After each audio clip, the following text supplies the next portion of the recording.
अस्सलाम वालेकुम नाज़रीन, हाईटेक न्यूज़ के खबरनामे में आपका खैर मक़दम है। मैं हूं नेहा खान। नजर डालते हैं आज की अहम खबरों पर। संगारेड्डी एमएलए कैंप ऑफिस में संक्रांति त्यौहार मनाने के लिए तकरीबात का इनेकाद। मुकामी एमएलए चिंता प्रभाकर ने प्रोग्राम में हिस्सा लिया और पतंग उड़ाते हुए धूम मचाई।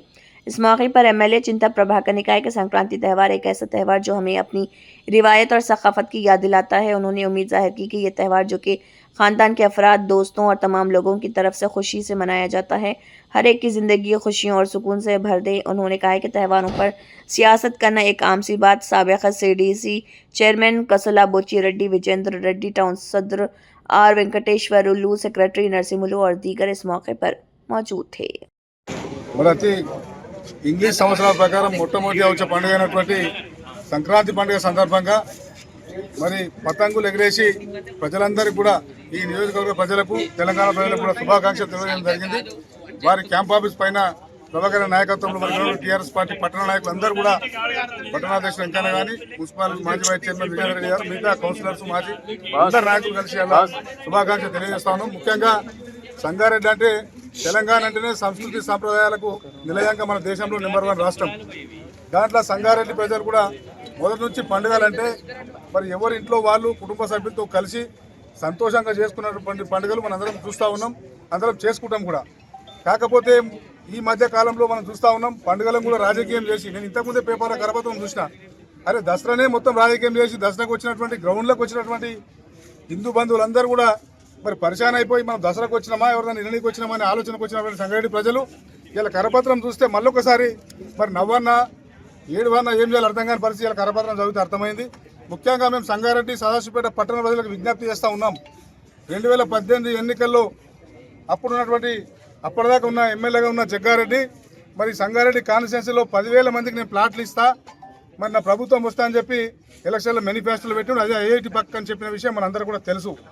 అంతకన్నా ముందే 2012-13లో కూడా అలియాబాద్లో ల్యాండ్ ఇస్తా అని చెప్పి ఎన్నికలు 12-13లో అందరికి సర్టిఫికెట్లు ఇచ్చి 5,000 మందికి ఇస్తున్నా అని చెప్పి సదాశివపేట సంగారెడ్డిలో ఎలక్షన్లలో సర్టిఫికెట్లు ఇచ్చి మరి మోసం చేసిన చరిత్ర మనది. సర్టిఫికెట్లు ఇచ్చినాక 2 ఏళ్ల వరకు కూడా ప్రభుత్వం, కాంగ్రెస్ ప్రభుత్వం ఉండే 14 దాకా.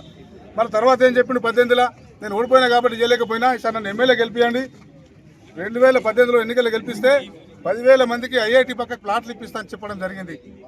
మరి దాని తర్వాత ఓడిపోయినా నేను ఎమ్మెల్యే గెలిచిన కానీ ప్రభుత్వం లేదని చెప్పి చెప్పుకుంటా వచ్చిండు 5 ఏళ్ళు. మరి 5 ఏళ్ళ తర్వాత మళ్ళీ ప్రజలు ఆలోచన చేసిరు, నేను ఎప్పుడు అబద్ధాలే చెప్తాడు. ప్రభాకర్ గారు అయితే ఎమ్మెల్యేగా ఉన్నప్పుడు 5 ఏళ్ళైనా లేకున్నా 5 ఏళ్ళైనా ప్రజల మధ్యన ఉండి సంగారెడ్డి కాన్స్టిట్యున్సీ అభివృద్ధి కాంక్షించిన చెప్పి ఆలోచన చేసి రాష్ట్రం అంతా కూడా కాంగ్రెస్ పార్టీకి అనుకూలంగా ఓట్లేస్తే కూడా సంగారెడ్డి ప్రజలు మరి ప్రభాకర్ అన్నకు ఓట్లేసి కారు గుర్తు మీద వేసి మరి గెలిపించినందుకు మరొకసారి ధన్యవాదాలు తెలియజేస్తూ, మీకు ఆ రోజు ఇచ్చిన మాటలో భాగంగానే మరి ఇవాళ కూడా ప్రతి పండుగ కావచ్చు, ప్రతి రోజు కావచ్చు సంగారెడ్డి ప్రజలకు అందుబాటులో ఉన్నటువంటి ప్రభాకర్ అన్న మీరు చూస్తూ ఉన్నారు. సంగారెడ్డి కాన్స్టిట్యున్సీలో అందుబాటులో ఉండి చేదోడు వాదోడుగా ప్రజలకు ప్రతి సమస్యలు అడుగై నడుపుతున్నటువంటి ప్రభాకర్ అన్న మరి అదేవిధంగా ప్రభుత్వం వచ్చి కాంగ్రెస్ 2 ఏళ్ళు అయింది. ఎమ్మెల్యే కాన్స్టిట్యున్సీ డెవలప్మెంట్ రూపాయి ఇవ్వలే ఇప్పటిదాకా.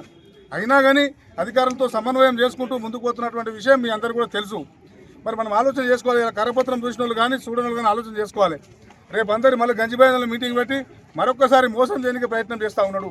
ఎన్నికల స్టంట్గా మేము తీవ్రంగా ఖండిస్తూ ఉన్నాం. ఎందుకంటే 12-13లో 5,000 మందికి ఇచ్చి ఒక్కరికి కూడా పొజిషన్ చూపించలేదు, ఓడిపోయింది ప్రభుత్వం అని చెప్పారు. మరి 18లో ఎమ్మెల్యే గెలిచిస్తామని చెప్పారు, ఎమ్మెల్యే గెలిచిన 5 ఏళ్ళు ఏలే ప్రభుత్వం ఓడిపోయిందని చెప్పారు. మరి 2023 డిసెంబర్లో ప్రభుత్వం వస్తే 24-25 2 సంవత్సరాలు పూర్తయినాయి. 26వ సంవత్సరం సంక్రాంతి 3 సంక్రాంతి పండుగలు జరుపుకుంటా ఉన్నాం. మనం ఈ రోజు వరకు ఒక్క ప్లాట్ ఎక్కడ ఇవ్వకుండా నీ ప్రభుత్వమే, నీ మంత్రే, మొత్తం నీదే రాజ్యం. ఇక్కడ కలెక్టరేట్లో కూర్చొని కలెక్టర్ పక్క కూర్చొని మరి జిల్లా అధికారులకు కూడా అర్థం ఏమవుతుందో మాకే తెలియదు కానీ వాళ్ళ పక్క కూర్చొని రివ్యూ చేసిన నువ్వు 2 ఏళ్లలో ఎంతమంది ప్లాట్లు ఇచ్చినావో చెప్పాలి. మున్సిపల్ ఎన్నికలను దృష్టిలో పెట్టుకొని మరి దసరా నాడు రాజకీయం చేసి ఎమ్మెల్యే అభ్యర్థులను సంవత్సరానికి కొన్ని మార్చుకుంటూ ప్రకటిస్తావు, పాపం గడుపుకుంటావు. మరి ఈ రోజు మళ్ళీ మరి ఎంతమందికి ప్లాట్లు ఇచ్చినావు 2 ఏళ్లలో, రేపేమి ఇస్తావు ఆలోచన చేయాలి. మేము ప్రజలకు ఒకటే విజ్ఞప్తి చేస్తూ ఉన్నాం, పండుగలు అనేది మన కుటుంబ సభ్యులతో సంతోషంగా జరుపుకునే పండుగలు. ఎవరు అవసరం లేదు, మన తాతలు ముత్తాతల నుంచి ఆనవాయితీగా వస్తున్న సందర్భం మనకు తెలుసు. పండుగలను రాజకీయం చేసిన తగడని చెప్పి మేము ఈ సందర్భంగా హెచ్చరిస్తూ, మరి ప్లాట్లు ఇచ్చేది ఉంటే నువ్వు ప్లాట్లు ఇచ్చి అఫీషియల్గా పెట్టు. కలెక్టర్ గారిని కోరుతా ఉన్నాం మేము ఈ సందర్భంగా, మీరు మీటింగ్ పెట్టండి, మున్సిపల్ కమిషనర్లను పిలవండి, అప్లికేషన్ రిటర్న్లో తీసుకోండి, ఎన్ని రోజులు ఇస్తారో మీరు చెప్పండి. ఈ మంత్రులు కానీ జగ్గారెడ్డి కానీ చెప్తే మరి ప్రజలకు న్యాయం జరగదు. కాబట్టి ప్రజలు ఆలోచన చేయాలి. ఇవన్నీ కూడా మరి జర్మనీకి ఏదో దొబ్బనికి ఎలక్షన్ కోసం ప్రయత్నం చేస్తున్న విషయం మీరు ఆలోచన చేసుకోవాలి. 2012 నుంచి ఇప్పటిదాకా ఇచ్చిన సర్టిఫికెట్లలో ఎంతమంది ప్లాట్లు ఉన్నాయో చూసుకోవాలని చెప్పి మరి ఇలా పండుగ సందర్భంగా రాజకీయాలు మాట్లాడదు, కానీ ఆ కరపత్రం చూసినాక ఎందుకో బాధ అవుతున్నది. మళ్ళీ అమాయకమైనటువంటి ప్రజలను పాపం అనవసరంగా తీసుకొచ్చి మళ్ళీ సర్టిఫికెట్లు ఇప్పించి పేపర్లు ఇచ్చి జిరాక్స్లు ఇచ్చి వాళ్ళని ఇబ్బంది పెట్టే కుట్ర జరుగుతున్నది. కాబట్టి మరొకసారి చెప్పాల్సి వస్తుంది. కాబట్టి రంగారెడ్డి సదాశివపేట పట్టణ ప్రజలందరూ కూడా మరి ఆలోచన చేసి రేపొద్దున కూడా ఈ రెండు పట్టణాల అభివృద్ధి సమాంతరంగా జరగాలన్నా, రాజకీయ కక్షలు కార్పణ్యాలు ఉండొద్దన్నా, మరి మత ఘర్షణలు లేవద్దన్నా, అందరు బాగుండాలనుకుంటే, అన్ని వర్గాల వారు బాగుండాలనుకుంటే బీఆర్ఎస్ పార్టీ గెలిస్తేనే మీకు అందరు కూడా శ్రీరామ రక్ష అని చెప్పి సందర్భంగా తెలియజేస్తూ ప్రజలందరూ కూడా మరొకసారి సంక్రాంతి శుభాకాంక్షలు. అందరూ కూడా ఈ రోజు రేపు కుటుంబ సభ్యులతోని పండుగ మంచిగా జరుపుకొని ఆనందంగా ఉండాలని చెప్పి ఈ సందర్భంగా కోరుతా ఉన్నాం. జై తెలంగాణ. ప్రజలకు నా హృదయపూర్వకంగా సంక్రాంతి శుభాకాంక్షలు తెలియజేస్తూ మీడియా మిత్రులకు కూడా 3 రోజుల పండుగ ఇది. నిన్న భోగి భాగ్యాలు సుఖ సంతోషాలతో ప్రజలందరూ ఉండాలి. మరి ఈరోజు సంక్రాంతి, రేపు కనుమ. మరి ఈ సందర్భంగా నిన్న ముగ్గుల పోటీల్లో మహిళలందరూ కూడా పాల్గొన్నారు. ఈరోజు వెంకన్న ఆధ్వర్యంలో, పట్టణాధ్యక్షుడు వెంకన్న ఆధ్వర్యంలో, మా విజయన్న ఆధ్వర్యంలో మరి పతంగుల ఎగరేసే కార్యక్రమం చేపడుతూ ఉన్నారు. దాంట్లో భాగంగా నేను, మా బుచ్చన్న, మాజీ కౌన్సిలర్లు, యువకులు అందరూ కూడా పాల్గొని ఈ సంతోషంలో బాగా మెచ్చుకుంటున్నారు.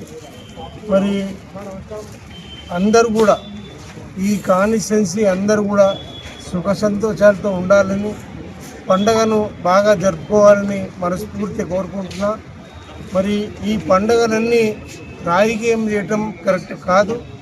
మరి ఈ రాజకీయాలతో ముడిపెట్టి పండుగలు చేసుకోవటం అనేది మరి సాంప్రదాయం.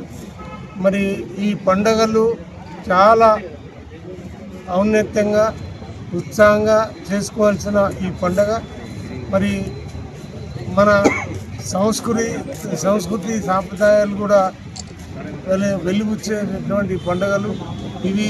దేశానికి ఆదర్శం. మరి ఇంత మంచి పండుగల్లో మరి అందరూ కూడా సుఖశాంతులతో ఉండాలని మరోసారి కోరుకుంటూ సెలవు. జై తెలంగాణ.